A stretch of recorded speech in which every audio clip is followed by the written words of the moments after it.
ಏ ಮುದುಕಿ, ಆ ಅವಿನಾಶ್ ಆಶ್ರಮದಿಂದ ತಪ್ಪಿಸ್ಕೊಳ್ಳೋಕೆ ನೀನೇ ಕಾರಣ ಅಲ್ವಾ? ನೀನು ವೀಲ್ ಚೇರ್ ಮೇಲೆ ಕುತ್ಕೊಂಡು ಇಷ್ಟೊಂದು ದೊಡ್ಡ ಗೇಮ್ ಆಡ್ತೀಯ ಅಂತ ಅನ್ಕೊಂಡಿರ್ಲಿಲ್ಲ. ನಿನ್ನ ಹಳೆ ಫೋನ್ ಎಲ್ಲೈತಿ? ಕೊಡೋದನ್ನ ಹೊರಗೆ. ನಿನ್ನ ಇಷ್ಟಕ್ಕೆ ಬಿಡ್ತೀನಿ ಅಂತ ತಿಳ್ಕೊಬೇಡ. ನಿನ್ನ ಫೋನ್ ಸಿಗಲಿ ಅವಾಗಿದೆ ನಿಂದು.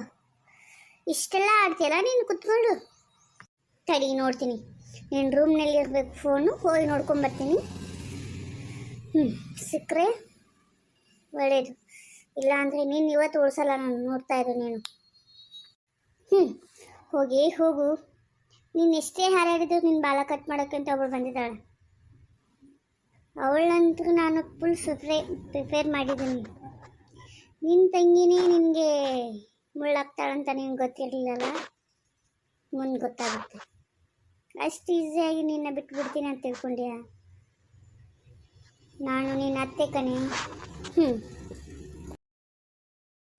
ಅಣ್ಣ, ವೇಗವಾಗಿ ಬನ್ನಿ. ಅಕ್ಕನ ಗುಂಡುಗಳು ನಮ್ಮ ಹಿಂದೆನೇ ಹುಡ್ಕೊಂಡು ಬರ್ತಾ ಇದ್ದಾರೆ. ನಾವು ಹೇಗಾದರೂ ಮಾಡಿ ಸಿದ್ಧಾರ್ಥ್ ಅವರ ಭೇಟಿ ಮಾಡಬೇಕು. ರಮ್ಯಾ, ಕಾಮಾಕ್ಷಿ ನನ್ನನ್ನು ಬಿಡಲ್ಲಮ್ಮ. ಆ ಕಡೆ ಕೂರ್ತಿದ್ದೀರ, ನಿಂತ್ಕೊಳ್ಳಿ, ನಾನು ಬರ್ತೀನಿ. ಸಿದ್ಧಾರ್ಥ್ ಸರ್, ನೀವು ಕಾರಲ್ಲಿ ಕುತ್ಕೊಳ್ಳಿ. ಇದು ಸ್ವಲ್ಪ ಕಾಡು ದಟ್ಟವಾಗಿದೆ, ನಾನು ಸ್ವಲ್ಪ ತಂಬಾಕು ತಿಂದು ಬರ್ತೀನಿ. ಅಲ್ಲ ಸಿದ್ಧಾರ್ಥ್ ಸರ್, ಆ ಗಿಡದ ಮರ ಟಾರ್ಗೆಟ್ ಇಟ್ಕೊಂಡು ಯಾರೂ ನಿಂತಿದ್ದಾರಲ್ಲ, ಅವ್ರ ಕೈಯಾಗಿರೋದು ಒಂದು ಸಿಟಿ ಕಡೆಯ ಗಿನ್ ಕಟ್ ಮಾಡೋ ಮಿಷಿನ್ ಏನ್ರಿ? ಅಯ್ಯೋ, ಹಂಡಿ ಹಾರಿ ಹೋಗ್ಯಾ ಲೇ ತಮ್ಮ. ನೀ ಆ ಗಿನ್ ಕಟ್ ಮಾಡೋ ಮಿಷನ್ ಭಾಳ ಸೌಂಡ್ ಮಾಡ್ತೈತೆ ನೋಡ್ಲಿ ತಮ್ಮ. ನನ್ನ ಕೈಯಾಗ ತಂಬಾಕು ಕೆಳಗೆ ಬಿದ್ದು ಹೋತ್ ನೋಡ್ರಿ. ನಾ ಇವತ್ತು ಮುಗಿಸೇ ಬಿಡ್ತೀನಿ. ನಿಂತ್ಕೊಳ್ಳಲೇ ಬಾಡ್ಯಾನ ಮಗನ. ಅಯ್ಯೋ ಯಪ್ಪ, ಇವ್ಯಾರೋ ಯಪ್ಪ ಒಳ್ಳೆ ಪೈಲ್ವಾನ್ ಇದ್ದಂಗತಾನಲ್ಲ. ನಿಮ್ಗೆ ಯಾರು ಸರ್ ಕಾರಿಂದ ಕೆಳಗಿಳಿರಿ ಅಂತ ಹೇಳಿದ್ದು? ಮೊದಲೇ ಇಲ್ಲಿ ಗುಂಡಾಗಳು ಓಡಾಡ್ತಿದ್ದಾರೆ ಅಂತ ನಿಮ್ಗೆ ಅಲ್ಲೇ ಗ್ಯಾರೇಜ್ನಲ್ಲಿ ಹೇಳಿದ್ದೀನಿ. ಅಷ್ಟು ತಿಳ್ಕೊಳ್ಳಲ್ಲ ನೀವು. ಅದೇನು ಚಿಟ ನಿಮಗೆ ತಂಬಾಕು ತಿನ್ನೋ ಚಿಟ? ಯಾಕೆ ಒಪ್ಪ ತಮ್ಮ ಹಂಗೆ ಮಾತಾಡ್ತೀಯಲ್ಲ? ನಾನು ಅದು ಸ್ವಲ್ಪ ಚಟ ಐತಿ, ತಿಂತೀನಿ. ನಿನಗ್ಯಾರು ಹೇಳೋದು ಬಾ ಅಂದ್ರಿ? ನಾ ಕೊಡ್ತೀನಲ್ಲ ಒಂದು ಸೈಡ್ ನಿಂತು ಹಂಗೊಂದು. ಕಂಡಿದ್ದೀನಿ ನೋಡ್ರಿ. ಥ್ಯಾಂಕ್ ಯು ಸರ್, ಅವ್ರನ್ನ ಓಡಿಸಿದ್ದಕ್ಕೆ. ನಾನು ಇವ್ರು ನಮ್ಮನ್ನ ಬೆನ್ನಟ್ಕೊಂಡು ಅವ್ರು ಬರ್ತಿದ್ರು. ಅಷ್ಟರಲ್ಲಿ ನೀವು ಬಂದು ನಮ್ಮನ್ನ ದೇವ್ರು ಬಂದಾಗ ಬಂದು ಕಾಪಾಡಿದ್ರಿ ಸರ್. ಅವಳು ರಮ್ಯಾ ಅಲ್ವಾ? ಅವಳ ಜೊತೆಯಲ್ಲಿ ಇನ್ನೂ ಯಾರೋ ಒಬ್ರು ಇದ್ದಾರೆ ನೋಡಿ. ಹೌದು ಲಕ್ಷ್ಮಿ, ಅವರು ನಮ್ಮ ಅಣ್ಣ ಅವಿನಾಶ್ ಅಣ್ಣ ಇದ್ದಂಗಿದ್ದಾನೆ. ನೋಡಿ ಹೋಗೋಣ.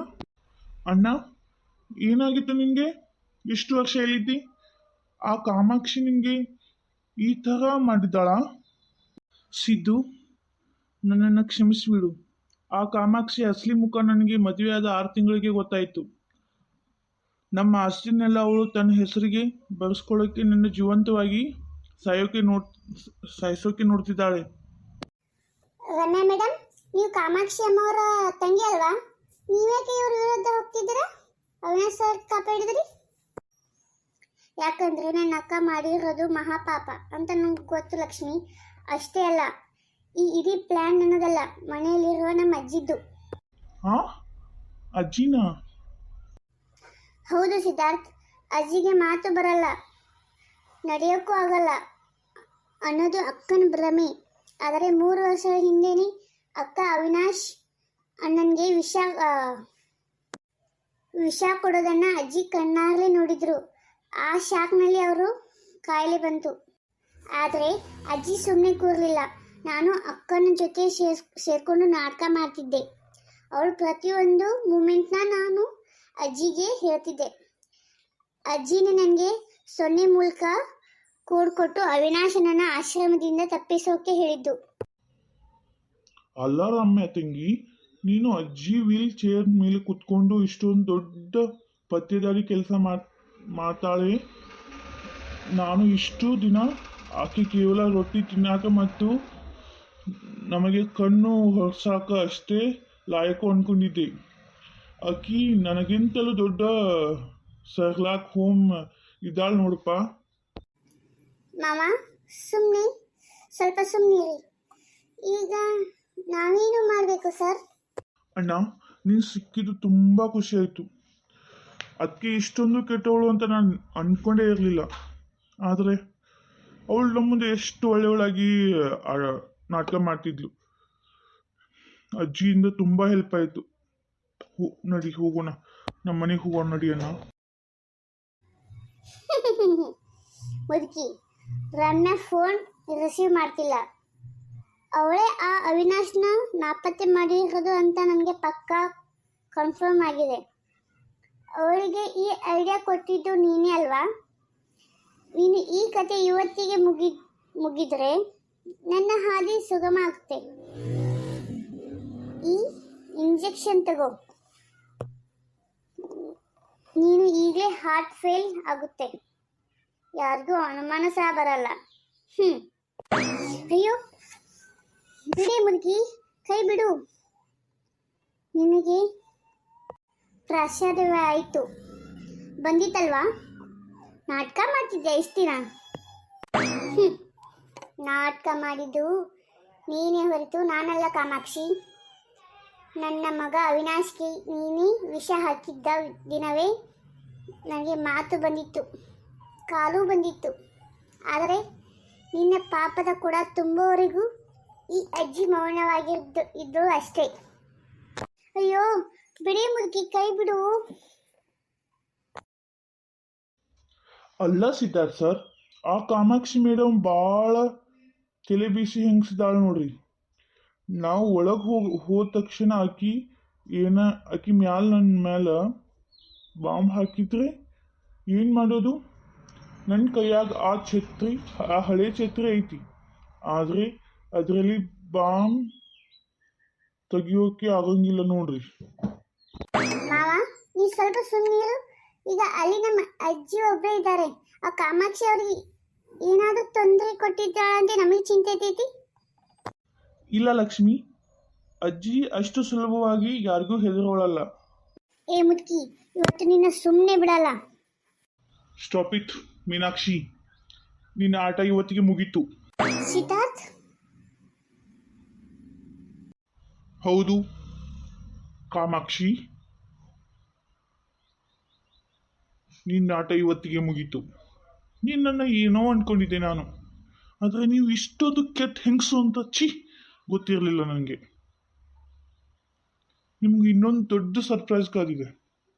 ಅಣ್ಣ, ಇವರು ಯಾರಂತ ನೆನಪಿದಾರ ನಿಮಗೆ? ಅದಕ್ಕೆ ನಿಮ್ಮನ್ನ ಅದಕ್ಕೆ ಅಂತ ಕರೆಯೋಕ್ಕೂ ನನಗೆ ಹೇಸಿಗೆ ಬರ್ತಿದೆ. ಅಂಥ ಕೆಟ್ಟ ಹಿಂಸು ನೀವು ಅಷ್ಟೊಂದು ಸಲೀಸವಾಗಿ ನಮ್ಮ ಕೈಯಿಂದ ತಪ್ಪಿಸ್ಕೊಳ್ಬೋದು ಅಂತ ನೀವು ಯೋಚನೆ ಸಹ ಮಾಡ್ಕೋಬೇಡಿ. ಅವಿನಾಶ್, ನೀನು ಹಿಂಗ್ ಬಂದೆ? ನಿನ್ನ ಪಾಪದ ಕೋಟೆ ಇವತ್ತು ನಡು ಬೀದಿಗೆ ಬತ್ತು ಕಾಮಾಕ್ಷಿ. ಅಯ್ಯೋ, ನಾನೇನು ಮಾಡಿಲ್ಲ. ಅಯ್ಯಯ್ಯೋ, ನನ್ನ ರೇಡಿಯೋದಾಗ ಕಾಮಿಡಿ ಸಾಂಗ್ ಬರ್ತಿತ್ತು ಮೇಡಮ್, ನೀವು ಅದನ್ನ ಡ್ರಾಮಾ ಸಾಂಗ್ ಮಾಡಿಬಿಟ್ರಲ್ಲ. ಈಗ ನೋಡ್ರಿ ನಿಮ್ಮ ಕಾಲಿಗೆ ಹೇಗೆ ಕಲ್ಪಿತ್ತು. ಬೇಡ ಅವಿನಾಶ್, ನನ್ನ ಜೈಲಿಗೆ ಕಳಿಸ್ಬೇಡಿ.